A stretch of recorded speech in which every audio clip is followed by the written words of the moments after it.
All right, everybody. Good morning again. Happy Saturday. Thank you so much for joining us this morning. I hope you have a nice cup of coffee or tea and excited to get your weekend started with us.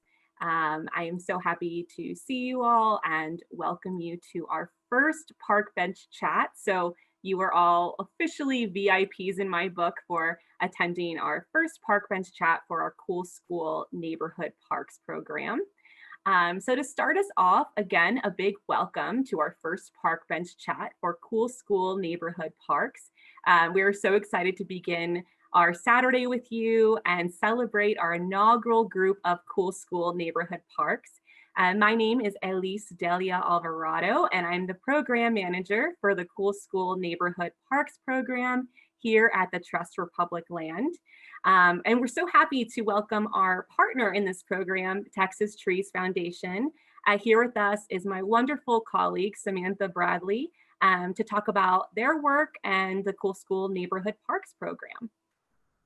Hi, and thank you everyone for joining us. This is a beautiful day, and it's really exciting to see just kind of this work in these communities. And I'm Samantha Bradley, as Elise said. I'm the Cool School Program and Project Manager for the Texas Tree Foundation, which is an urban forestry nonprofit really dedicated to connecting people and trees. But our legacy program really is the Cool School program that was birthed quite a few years ago, bringing outdoor classrooms and learning to Texas schools for immersive nature learning. But a few years ago, we were able to really expand this mission to increase the park score in Dallas. And with that, we've added playgrounds, loop trails, and community access points to these schools to really transform them into community parks. And that's where our partnership with the Trust for Public Land and really getting the community involved in these programs began. And we're just excited to be here and just to continue this work. Thank you so much for that, Sam. Like I said, we work together on this program and we're both so proud of our first group of schools and all the people we've been able to work with. So the Trust for Public Land is actually a national nonprofit that protects land for people. And through this Cool School Neighborhood Parks program, we actually started this program it was born out of our 10-minute walk campaign, which showed that only 60% of Dallas residents have access to park and green space within a 10-minute walk of their home. And so through this program, Dallas will actually reach 78% park access by transforming DISD schoolyards into neighborhood parks. And so just want to take a moment to celebrate our first group of cool schools. We can all do a round of applause for our schools. Our first group of schools consist of Burnett Elementary, Guzik Elementary, PL Prep at Sam Houston Elementary, Ireland Elementary, and Reinhardt Elementary. Another big round of applause for our first group of schools. We are so excited to celebrate with you today and also for obviously months to come as we hopefully get to see each other soon. And so today we will actually be exploring how our Cool School neighborhood parks, our neighborhoods, can utilize their new park spaces, get outdoors, and get healthy. So here we are honored and lucky enough today to hold a panel discussion on this topic. I am happy to introduce Susana Cruz from Chicana Nature. We're so happy to have her here today with us, and Veronica Torres-Hazley from Healthy Latina Lifestyle and V12 Yoga. And they will be showing us how we can all get outdoors and get healthier. So first, we'll start off with Susana Cruz, who will be teaching us more about her background and how to get outdoors. And then we'll hear from Veronica Torres-Hazley from Healthy Latina Lifestyle.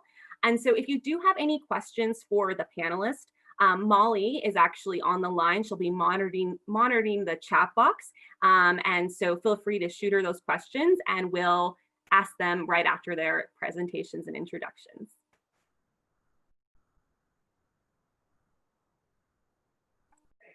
Hi, everybody. I'm Susana Cruz of Chicana Nature, and I'm so honored to be a part of this panel discussion and to be able to teach y'all a little bit more about nature here in the Dallas-Fort Worth area because I grew up here. I am a true Dallasite, and I was definitely born at Methodist Hospital, so as many people from Oak Cliff were, I have been, and I grew up in South Oak Cliff, right near Keystone Lancaster, near Rudy's Chicken. So all the landmarks, it's so great. The one thing that I definitely want to let you know is that I'm not just some person from the neighborhood who, loves to just get outside. I also happen to have a really extensive background in teaching outdoor education, teaching period, and also being out in nature in a professional setting where we're covering the different teaks. So if you are familiar, if you have a child, and of course we're talking to some educators here, that anything aligned with the STARS test where the kids are having to deal with things in science, like that's stuff that I taught. It's also a curriculum that I helped to develop for a couple of camps.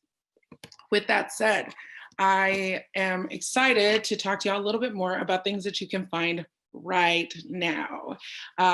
With Chicana Nature, I've been able to see things like throughout the entire year in Dallas-Fort Worth, which is something that I only had been able to do as a kid.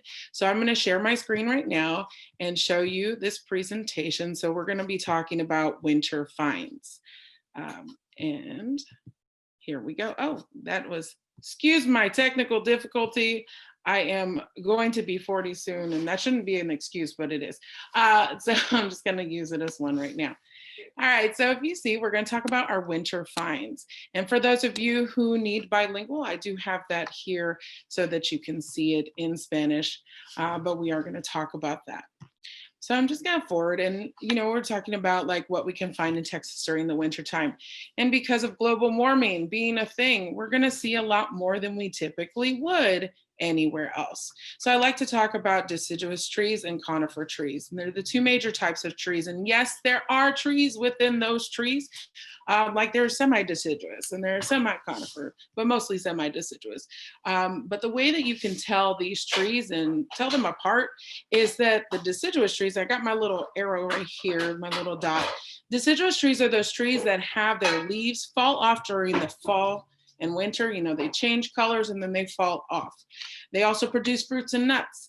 Many of us are probably saw the pecans that were falling off during this time. Some of them are still kind of hanging on for dear life, but you'll see them. Conifer trees are, of course, those trees that many people know as evergreen. And some people have this myth that, they don't lose their leaves. That's not true. They do lose their leaves. They just don't lose them all at once, and they shed basically like our hair and our dog's fur, like my dog Gustavo, Gus, who some people have seen on trails. So we'll move forward a little bit. But these are trees that you can really tell which ones are deciduous and which ones are conifer during the winter time. So conifer trees produce cones. And we have some very cool varieties that are here. I'm going to circle this one right here that has these little things on it that look like blueberries. Those are not. Those are juniper berries. And that is from an eastern red cedar tree that we have that's very invasive. That just means it takes over because of all of those things on the tree, like falling off, and birds and squirrels and just, nature itself, like covering them up, and they grow very quickly. We do have some pines, but in Texas, you're going to see a lot more pines going on your way to Houston or East Texas, taking that trip to New Orleans or Shreveport if you happen to be one of those people that heads in that direction. But we here in DFW area have the juniper berries, and those are technically edible. Now I say that, and it's because anything that you smell is going to taste exactly like it smells. So you tell me what you think about that. Our next one, here's a couple conifer trees that I've been seeing, deciduous trees that I've been seeing things being produced. Of course, we have our pecans on this one side, and then there are still some persimmon trees that are hanging on as well because of climate change.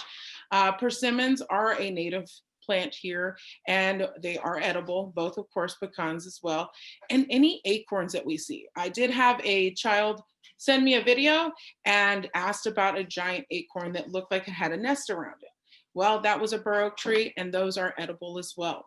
There's so many different edibles that we have, and edibles are very important because, and the wild edibles, let me preface that, wild edibles that we find are important because think about when we were during the pandemic, right? And there were just like things missing off of shelves. Well, these are some things that we can supplement in our diet whenever that kind of stuff happens. The other thing that you'll find are dandelions. I know that I've seen even the dandelion flowers growing right now. Climate change is a thing. The flowers have been growing. Those are edible. So are the roots, and so are the greens. And that happens to be a really great superfood. There's tons of calcium in like a cup of greens, of these dandelion greens, more so than drinking a glass of milk. And you find them everywhere. People call them weeds, of course, right? But that's only because that's not a real scientific term. That's just a term people came up with because they didn't want them in their yard. I guess landscaping is important to some people. All right, so then the next thing that we have are these cardinal, they're Turk's caps, okay? So we've seen these and they're really pretty flowered. Those happen to be edible, but the part that is out right now and still edible and still able to eat are these little fruits that they produce. They have several different common names, but the one that I love, because I'm Chicana, are Mexican apples. And when you find them, if you see they're very shiny right here, those are the ones that are edible. If they start wrinkling just like a regular flower or a regular apple, they're not fit for eating right then. The other thing that you'll see is, you see we've got a rose over here, but the thing that's out right now are rose hips. Everywhere that you turn, there's some roses somewhere. I've even seen some like along the sides of streets here in Dallas, including in South Dallas. Because, and I didn't know this until recently, that if you pick the flowers off, like if you break it apart where that flower and the petals meet, it's not allowed to grow these rose hips. And rose hips can be turned into tea, and they're also used, like Native Americans would use the rose hip tea as like helping for medicinal value for like respiratory issues, fevers, headaches, all kinds of really cool things. So make sure you're looking for those. And here are some things to avoid because you shouldn't eat these, but you'll see them and they're really beautiful. Is possum haw holly. You will see these berries everywhere. They look delicious. It's not good for you. Make sure you stay away from them. And I know that they're very pretty, but it's also really cool because you get to see them in the winter time. And as you see on the left side, there are some leaves on that tree, and on the right side, they're not. So that makes them part of the deciduous tree. I believe that they're kind of semi-deciduous, but I'll let a scientist argue with me later on that one. The other thing that you should avoid are coral berries. There is a berry that looks kind of similar to this. It's American Beauty berry. Those are edible. They're not in season right now, but they do have a similar color. And because they grow in clusters also, people have gotten these confused. I want you to be aware of this, but you will be able to see them. Squirrels and deer love to eat these during the wintertime, so please make sure you check them out. The other thing that you might be able to see in our areas are turkeys. Wild turkeys are rampant right now. They love playing around during the wintertime. They've got lots of time on their hands, because they don't have jobs. Their only job is to survive and have fun and be out there. And they are in harems. So that means that there are typically about 2 to 3 male turkeys and then a whole bunch of women. We rule the world, girls. All right, so then you'll see deer all over the place. And I've seen them at the AT&T Trail near the Autobahn Center in South Dallas on the cusp of Pleasant Grove. If you haven't gotten a chance to be on that trail, it's beautiful. It's also paved. So if you have people that need an adaptive area to hike on or have some knee issues, things like that, that's a great place to see things, and especially deer, and also like get out in nature because it's important. Yeah, this is really called a rough earth snake. All right, so I'm gonna pause that because I shouldn't be talking on this one. I happen to see like a lot of snakes a lot because I look for them on a regular basis. This is a rough earth snake. You'll see snakes even during this time when it's cold because, as we know, climate change, the snakes will come out because it gets warm sometimes. And these rough earth snakes are really important for us, and they're all over the place. They are in my backyard. My mother doesn't like that they are, but they're there. They are really good for our environment because they help to eat things that we don't like like mosquitoes. They'll eat your snails. They'll keep that population down for your gardens if you happen to be growing them. So they're really cute. They come in a green variety and this brown variety. This one happened to be found right outside my classroom. So I had this student was like freaking out because she saw it, and then I picked it up because I'm a snake wrangler. The other thing that you'll see a lot of are our squirrels and our bunnies everywhere. They're having fun, they're playing, they're eating. Of course, like it doesn't snow that much here, so they're just like, let's have at it. And then I want to close this out with just saying, like, these are the things that you can find right now. I know that was a like really quick thing because I also want to give people the opportunity to ask questions. You can always contact me if you have questions or if you see something and you're like, what is that? I am on all the social medias, Instagram, Facebook, Twitter, TikTok. We've got some funny things out there. And then also my emails are right here. So if you have any questions, want to reach out, or if you also want to schedule a hike, because I do make it affordable for everyone to be able to come out, I would love to invite you out to a hike. And I also do them, you know, very safely because I mask up and I make sure that if you want to do individuals that, you know, COVID is real and I want to take care of everybody so that you can enjoy nature. Yay, thank you so much, Susana, for teaching us so much. I'm learning already, and I'm hoping our neighbors over here on this call can get outside and find some of those fun critters. So thank you so much. We will ask Susana questions a little bit later. And so I just wanted to take some time to also introduce Veronica Torres-Hazley from Healthy Latina Lifestyle. She is such a boss and also will be leading us through our at-home yoga session to get our Saturday started. So Veronica, I just wanted to give you the room and we'd love to learn more about you. Yes, thank you. I'm so excited to be here with you all on this beautiful Saturday. And Susana, you inspire me to get out today and take my kids out as well. As you mentioned, Elise, my husband and I own a yoga studio in the Dallas Farmers Market called V12 Yoga. And we've been open for almost 7 years, fingers crossed. I know during COVID, there's been a lot of transition with fitness facilities and stuff, but our yoga studio has been such a blessing to the downtown Dallas neighborhood, but also to several communities that we practice with outside the studio. So our core mission is bringing yoga and health and wellness to communities that may not have it available to them. My husband and I, he's been in the fitness community for a long time, and so have I, and just recently started teaching meditation and mindfulness through the same platform. Healthy Latina Lifestyle was a brand that I also started almost 8 years ago because I thought it was important for us to have programming and for my sisters and brothers to see someone that looks like them inside the same fitness and health industries. And when I first went to yoga, no one looked like me. And I thought, wow, this is such a good medicine for me and to help with stress and anxiety. And I wanted to share it with my community. And that's kind of how the birth of V12 Yoga got started. So with that, we practice all over Dallas. We do free yoga on the Trinity River Bridge in Trinity Groves. I do a lot of yoga sessions now online, right, adapting to COVID, but also we do sort of experience meditation and yoga for kids at our studio. And so we kind of embrace the culture of yoga for all in all kinds of formats. With Healthy Latina Lifestyle, our goal is to educate, to bring mindfulness and yoga and self-care to predominantly women of color, right? Latinas for me perspective, because I am one. But I was born and raised in Austin, Texas, and I come from a city that embraced health and wellness a little different than when Dallas did. And it also gave me an opportunity to share that with Dallas. I've been in Dallas for 23 or almost 24 years now, and Dallas is home. And now even Fort Worth, we have a gym in Fort Worth called Lamb 4. So we've been really doing a lot of work in the community, in the African-American and the Hispanic community. It's so important for us to take our health into our own hands.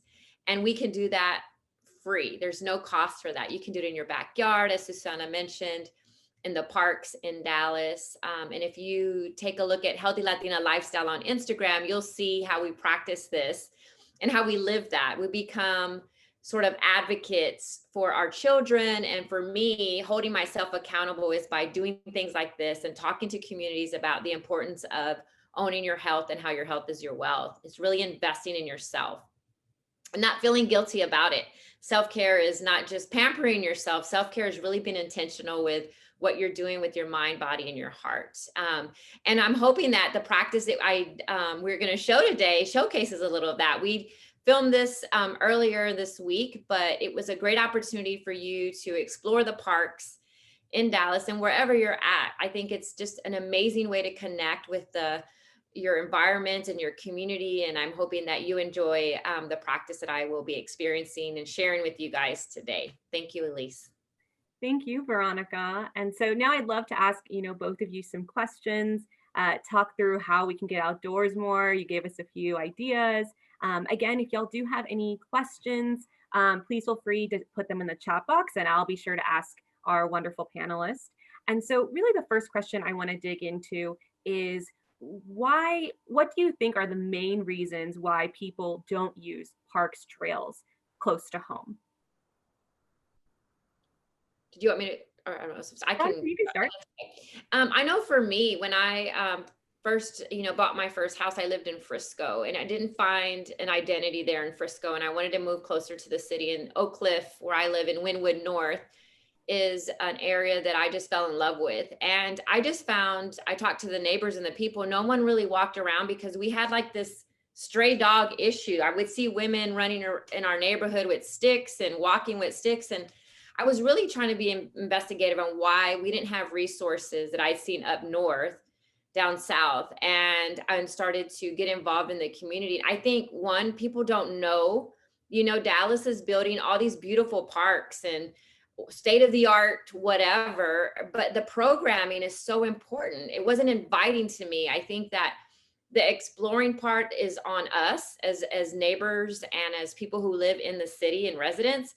But I do think that when we align with the right programming and the organizations like yourselves are putting these beautiful spaces together, I think there's a great opportunity to connect in the messaging and introducing, but also including the residents in that planning and that conversation.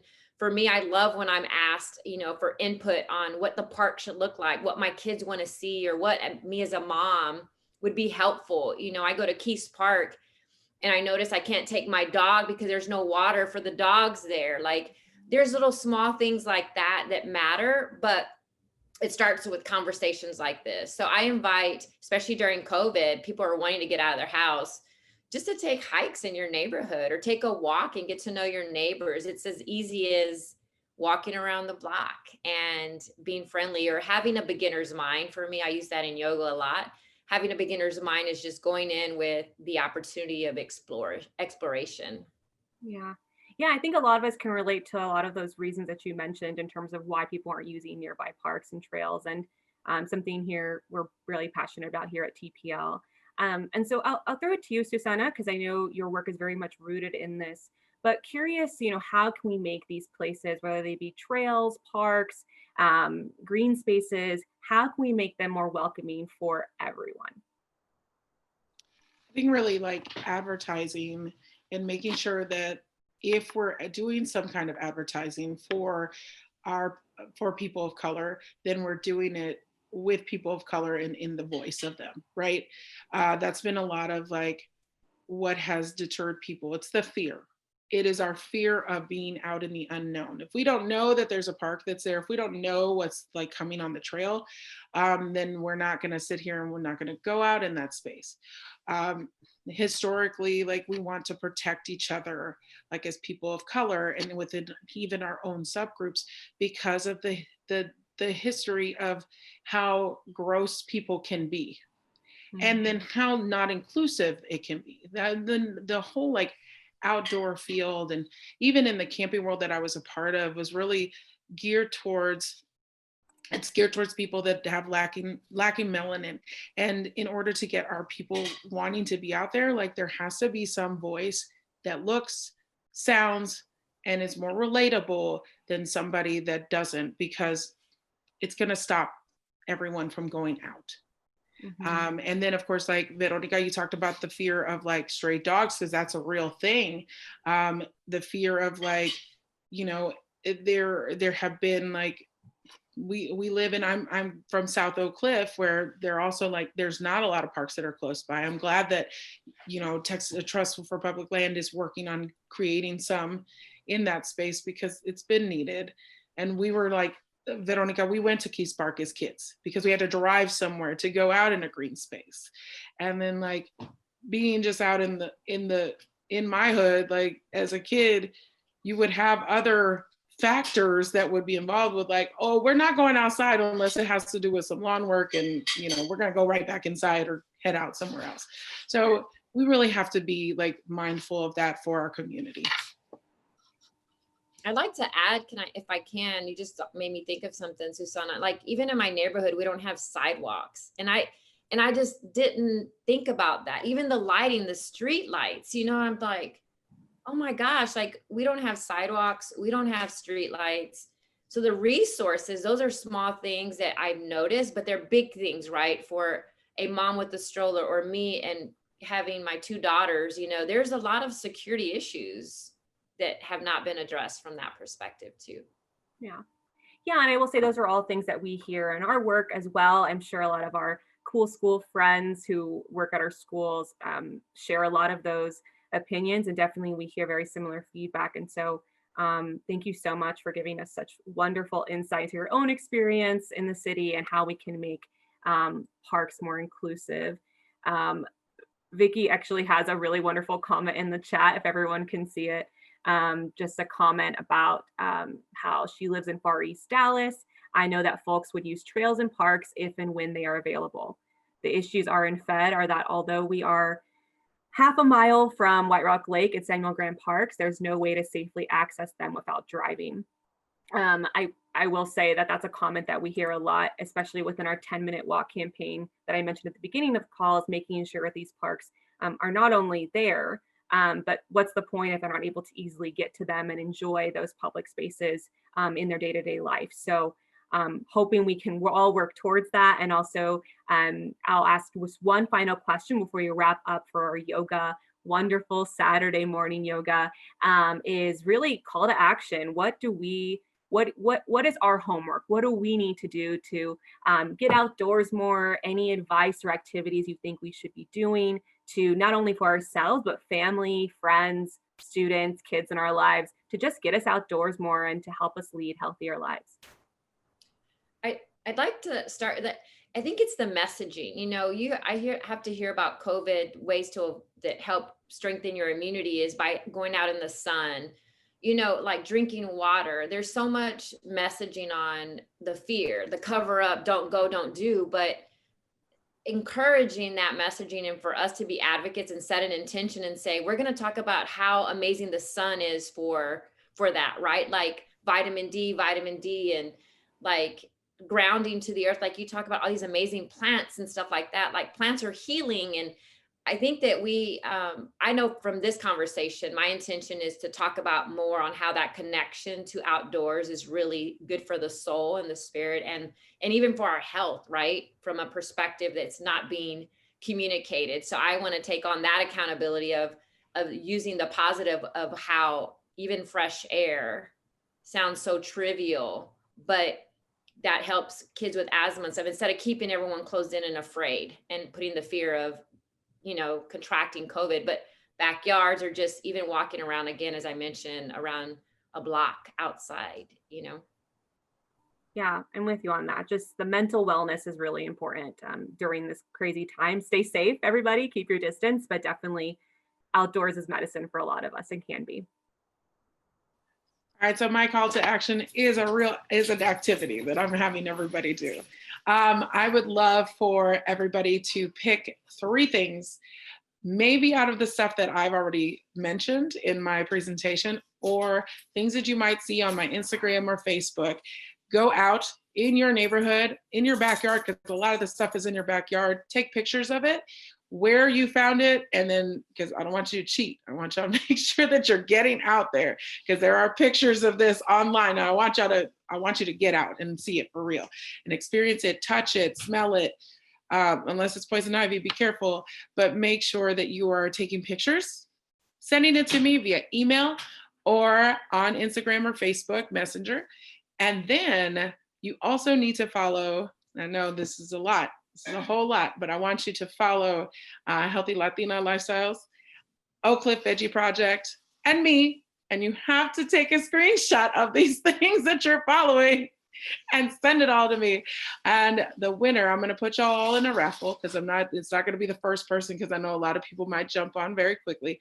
But the first person that gets this, or that all of y'all getting it done, I'm going to put you in a raffle and I will give you a Chicana nature sticker. They're really pretty. They're also like glittery, or you have like one that's just plain white. And you also get to have a hike with myself and one other person of your choosing to come on a hike with me. Normally my hikes are all like $5, so they're really accessible, but this is like a free one. So please, let's jump on it. That's my call to action. I love it. You know, I would enter myself if I could. So everyone take note. That is your call to action. So, you know, stretch those limbs out after hearing us talk for a little bit. Get ready for our community neighborhood yoga session. And so we filmed this out in one of our new park spaces. So let's roll that wonderful footage and get ready to do some yoga with Veronica. And I want to pitch right before it starts that, you know, we know that it's Saturday morning and you've got kiddos and families to do the call to action and Susana's activity with. So please share it with your friends and family so they can participate also. We will email it out. Good afternoon, everyone. I'm so excited to be here with you all today. My name is Veronica Torres-Hazley, and I'm the owner of V12 Yoga and Healthy Latina Lifestyle brand, where I practice self-care and yoga, bringing mindfulness to the outdoors and to you and all of the communities that we serve. I'm so excited to be here today and share a little moment of self-care with yoga movements, breathing, and a little meditation on mindfulness for you guys to enjoy. And also in hopes that you come back to our park spaces and try it yourself and be an adventurer and practice a mindful reset for your own. Today, we're just going to get started with a few breathing exercise. I'm going to guide you through some breathing exercise that'll help you on your journey to relaxation, no stress and anxiety, and just an experience for you all to have when you're outdoors, just like I am today. So before we get started, I want to invite you guys to find a nice, comfortable position where you're at. Like me, I brought my yoga mat to the park, but you can do this wherever you're at with or without a yoga mat. To get started, I'm going to take off my shoes. I like to get connected to the ground and to the environment around me and Mother Earth. And this is such a beautiful space to do that. So if you find yourself rewatching this video, I invite you to take off your shoes with your socks and really get grounded with the environment around you. For today, we're going to get started in a nice seated, comfortable position like I am here. If crossing your legs is something that you can do, then I invite you to do that. If not, you can easily sit on your knees as I was when I started here. Whatever's comfortable for you.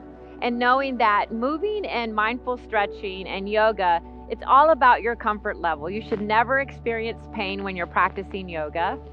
And if you find that you are, just redirect yourself. And you know your body, just do you and find your spot. The most important thing is to focus on your breath. And I'm going to guide you through a breathing exercise that kind of helps you understand how strong your breath can be and how much power you have just in breathing. In traditional yoga, we practice several different types of breathing exercises that help with your practice. But for today, I'm going to show you two. One for relaxation and to slowly tell your body that you are at rest, that helps you around stressful times or if you're feeling anxious. It's a beautiful breath to practice, and I like to call it the mother's breath. It's also called box breathing. But it's your breath that can help you instantly relax your mind, body, and spirit just by practicing, just as I'm going to walk you through today. So with this breath, we do a hold count of 4 as you inhale, breathing in for 4 seconds and then releasing on the exhale and holding the breath for another 4 seconds. So what I would like for you to do is bring your hands to your belly and try to be very mindful of what you're feeling and all the emotions that come with that. So you can also bring your palm to your heart and one on your belly. So I want practice with me, inhaling in through the nose and out through the nose. Feeling your breath as a natural breath would come in through the nose and out through the nose. Now in our next inhale, we're going to hold the breath for a count of 4. So in through the nose, 5, 4, 3, 2, 1. Exhaling. Now holding at the bottom for 4, 3, 2, 1. Once again, in through the nose. Holding for 4, 3, 2, 1. Exhaling. 4, 3, 2, 1. Now at your own pace, do a couple of rounds on your own, in through the nose.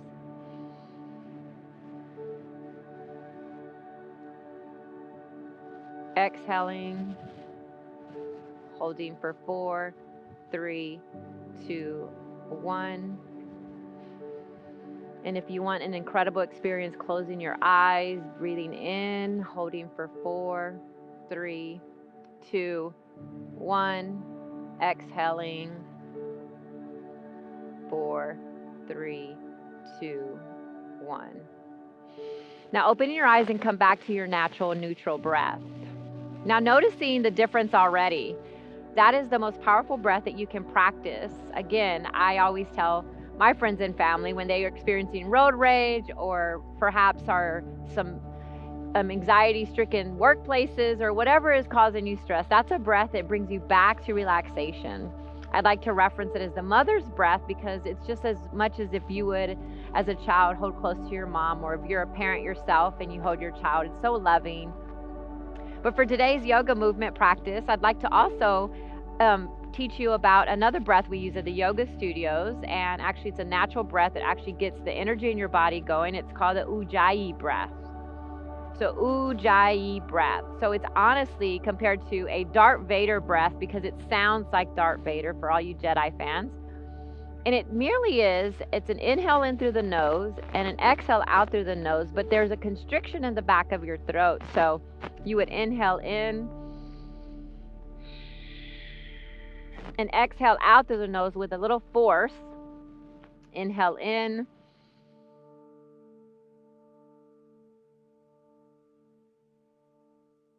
It's almost like an oceanic breath. You can hear as it comes in.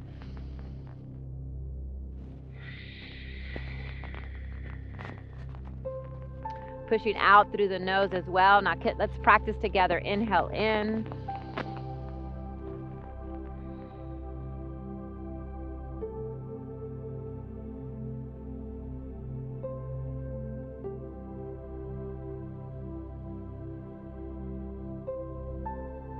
This breath is very powerful. It gets you ready. So we're going to use the Ujjayi breath for today's practice. So continue on breathing, and when I guide you through the movement, if at any time you hear your breath get choppy, you can use that guiding point to see if your breath is choppy. Just back off. That means you're applying too much pressure and you're not there yet, and that's okay. So just come back to the pose. I'll modify some poses for you, and just come back to your breath.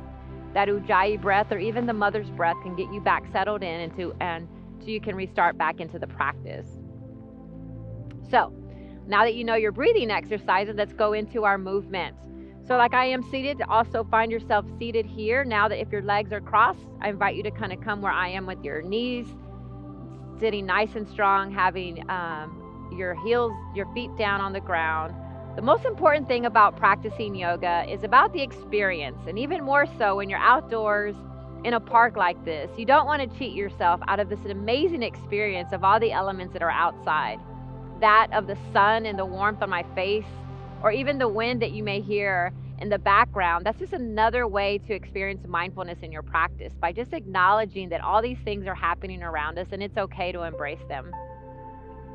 So as we sit here, I want us to go ahead and begin our early stretching through our neck. Now, I'm going to guide you through. I may not be able to fully rotate because I have my microphone on, but you can definitely take advantage of the stretch. So you want to start by bringing your chin down to your chest and feeling a nice long stretch in your neck. This is where we often carry a lot of stress because we're on our computers and on our phones and we're always looking down. So I invite you to that breath again, the Ujjayi breath, breathing in through the nose and out through the nose as you bring your chin to your chest, allowing yourself to feel the stretch on your neck. And nothing is rushed. We're outside and this is a beautiful, beautiful area. This is not a power flow. This is a nice, relaxing, deep stretch flow with yoga mindful movements. So then we're going to begin to rotate our neck around clockwise, breathing in through the nose and out through the nose. Nice neck rotations. If you're like me, I can hear the crickling going into my neck. I'm sure I have some stress points in there, and so you may find that, and that's perfectly normal. We're going to also take it back and do counterclockwise rotations. Just go at your pace and your movements. Like I said, I have a microphone on, so I'm not able to move as much as I could if I didn't, but do some rotations on your own, and when you're ready, come back to that center space, bringing your chin to your chest. Now we're going to look up, and we're going to slowly bring our hand on our head, and we're going to lightly pull our head down, not too hard. Again, there's no pain associated with yoga, so if you feel pain, you can stop right here and just stay right here and just continue on with your breathing. But if you're ready and you want to experience this, just slowly put some weight on your head and bring it, keeping your eye gaze up at the ceiling or the sky as I am. Bringing your hand back down the other side. I can feel this stretch on my right side as well. So you're going to feel stretching all over your body. And if you can, sit up as tall as you can, imagining your spine reaching the sky. And you really want to get the best expression of this posture. Feeling the stretch nice and long. Really taking advantage. And coming back to your neutral position here in the center. So we're going to go ahead and begin our natural stretching and getting deep down into more yoga movements. I'm going to come down and invite you to find your mat or whatever you're on. A child's pose is going to be our base, home base pose. It starts with bringing your knees open wide and slowly walking yourself. Again, no pain. If this is where you're at today, I invite you just to be right there. But if you want to explore a little more deeper stretching, I want you to go ahead and bring your fingers to the top of the mat as far as you can go. Relaxing in your head to the mat. This is an active pose, which means you do feel your body working. I want you to try to energetically imagine your spine and your neck all connecting as if you're being pulled at this head, the crown of the head. And feel that stretch right along your arms and your hips, and really enjoying this deep stretch. So breathing in through the nose and out through the nose. There should be no tension in the neck or anywhere else in your body. Right now, we're just focusing on connecting to the ground below us. Pushing your hips back. And really enjoying the stretch. And also, again, reminding you that this is an experience. Experiencing the wind, the sounds around us, the stretching, feeling nice and long. The Ujjayi breath. On your next breath, I want you to come over to the side, to your right side, and start to stretch that left side of your body by pulling your right hand and your left hand on top. Really enjoying this stretch on the side body. Remembering to breathe in and out through the nose. coming back to center. Now we're turning to the other side. Everything you do in yoga to one side, you do to the other. That's the yin yang, the balance of the body and the mind and the spirit. Breathing in through the nose and out through the nose, back to center. Of course, I'm getting all the grass on me, but you guys will enjoy that too when you're out in the park. Now, in your next breath, I want you to come up all fours. This will be the beginning of our cat-cow pose. Hi. So you want to get on your knees, making sure that your heart is nice and open and your wrists are aligned with your shoulders. And here we're going to wiggle our hips around. If you're like me, I have tight hips, so I like to sway back and forth. We're going to go into our cat-cow pose, which that means is a nice long neck. I want you to take a breath in through the nose and poke your tail out.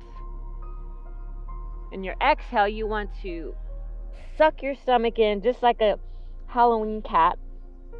Nice and long, pushing out. Breathing in, pushing your tail out. Exhaling, cat pose.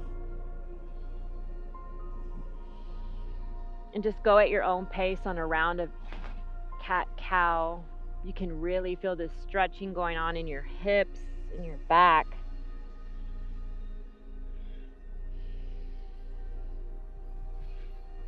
And when you're done, coming back to a neutral position here, lifting your hips, and this is now to our downward dog pose. This is another pose that looks just relaxing, but energetically, you're really working your body here. You're pushing your palms in the ground, your fingertips rooting down to the ground. And if you're here, you may be able to bring your heels to the ground, but if you're not, it's okay to be right here as well. I like to walk my dog by pedaling my legs and my feet up and down, really, really enjoying the experience of the stretch and finding buoyancy when we're practiced. But don't forget to breathe, most importantly. So we're here pushing against the ground, feeling a nice big stretch. This is your downward facing dog. You're not locking in your neck, you're just merely enjoying the view. Now slowly we're going to walk our feet to our hands with a forward fold. Again, another enjoyment that comes with this pose is just allowing your neck to hang loose. Perhaps you may grab separate elbows, grab each elbow with each hand, swaying from side to side. These are just little additions that you can add to the experience in the stretch. Breathing in through the nose and out through the nose. Bringing your hands down to the mat. A nice lift. Breathing, coming back down and folding. And we can either jump or skip or float back, but for today, we're just going to bring our right foot back, left foot back. So now we're in a plank pose, and we're coming all the way down to our belly to a cobra pose. Now making sure that you're not extending your neck too long, just looking down, lifting through your arms. You can come up a little further up if you'd like, but the modification is just a nice cobra pose, just like a cobra snake, sticking your neck out and feeling that stretch. And then we're going to come back to a child's pose.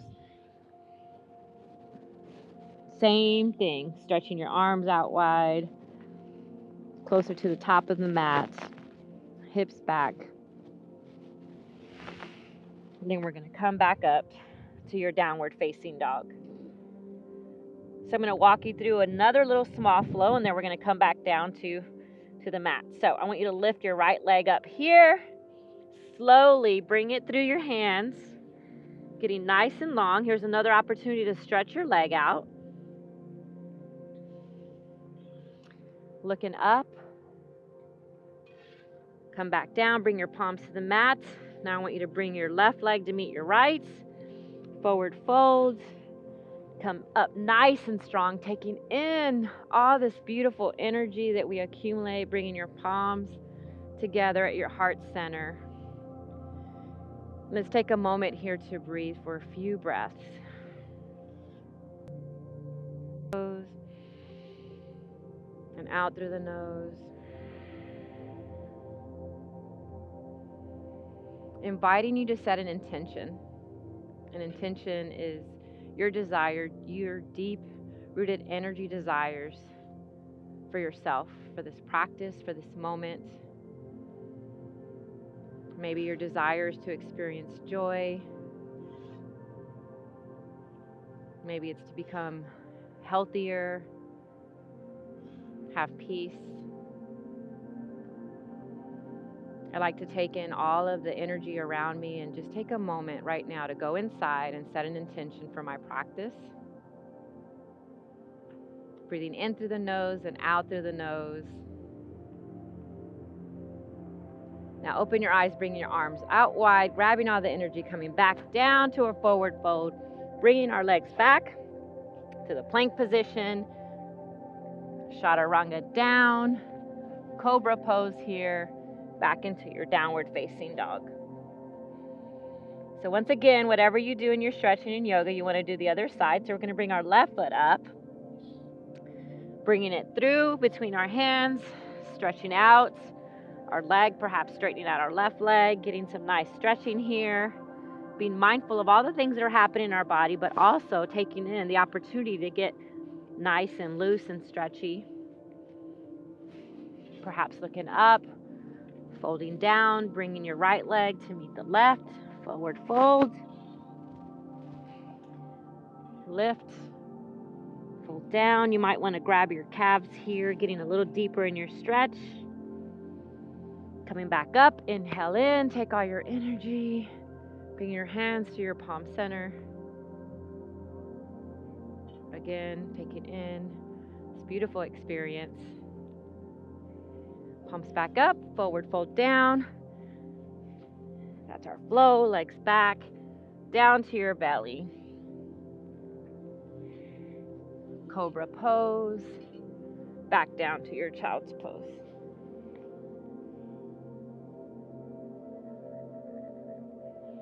Now, we're going to come down to our seated position and do a few twists here, and then we're going to get to finish our practice with a little gratitude meditation to enjoy. So, you can come back to a cross-legged position, or I'm going to practice like I started, down on my knees, sitting down straight. And we want to go ahead and get some side stretching here. So for that, we're going to bring our right hand up, put our hand behind us, and slowly but softly just turn our body to the right, looking back. Not doing too much, just nice deep stretching. Keeping your eye gaze behind you. Come back to center. I'd like to invite you to bring your heart center, come up, and get nice cactus hands, really proud. Open your heart. Breathe in through the nose and out through the nose. Bringing your hands together, back down to your heart, to your knees, and we're going to do the other side. Bringing your left hand back, right hand to your left knee. Keeping your eye gaze to the back, getting a nice deep stretch into that back area. Taking in a few breaths in through the nose and out through the nose. Coming back to center. Once more, nice round breath. Come in, bringing your hands to your heart center. Cactus hands. In through the nose and out through the nose. Nice long spine. So I want us once more bringing our hands to our knees, wherever that is, and closing our eyes for a few seconds here.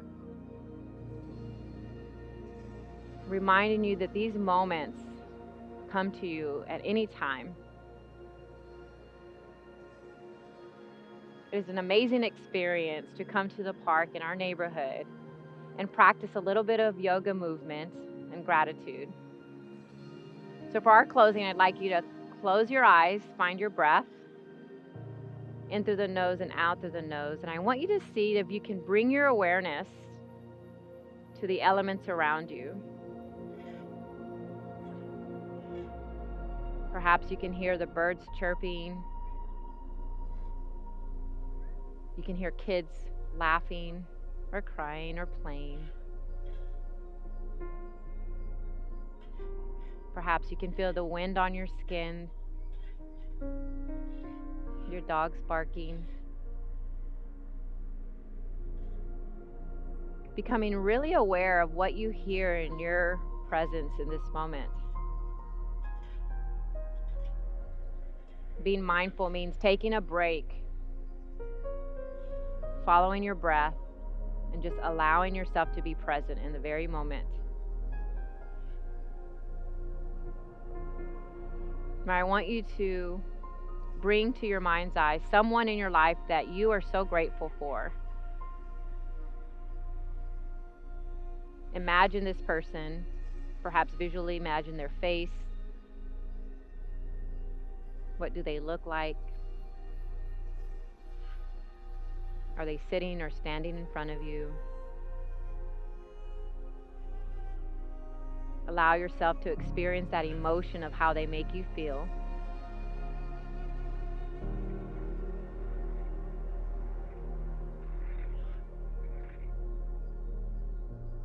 Perhaps giving them a smile and thanking them for the gratitude and the graciousness that they extend to you.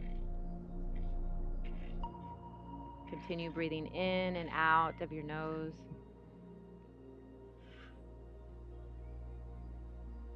And now I want you to imagine yourself sitting in front of you this very moment. What do you look like? What are you wearing?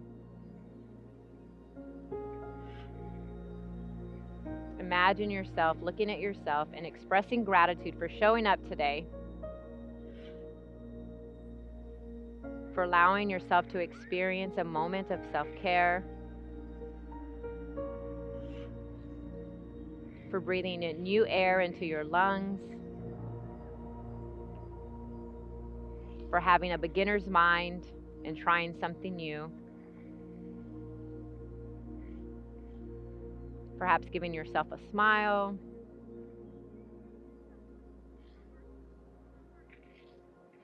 Now bringing your awareness back to where you are in this very moment. For me, in the park, for you, wherever you're at. Allowing yourself to connect to the seat, to the ground. Just feeling a little moment of gratitude. Moving your fingers and your toes. And when you're ready, you can open your eyes.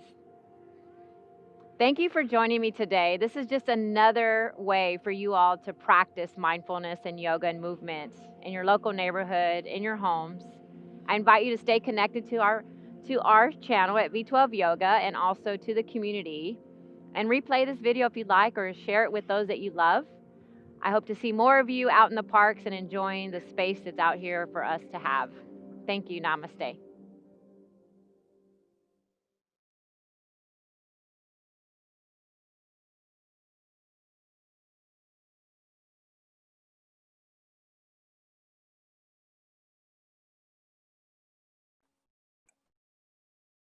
I hope you all feel very relaxed and ready for your rest of your long holiday weekend.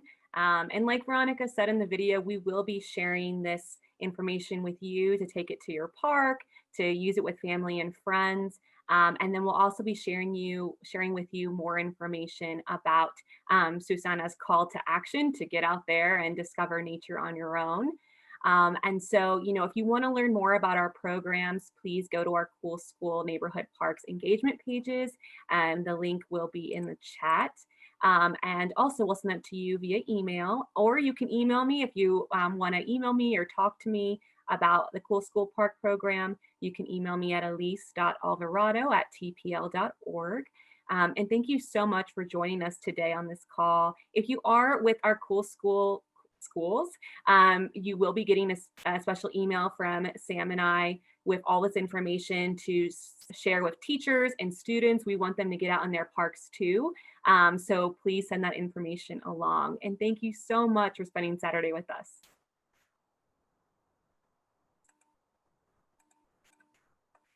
Bye, everybody.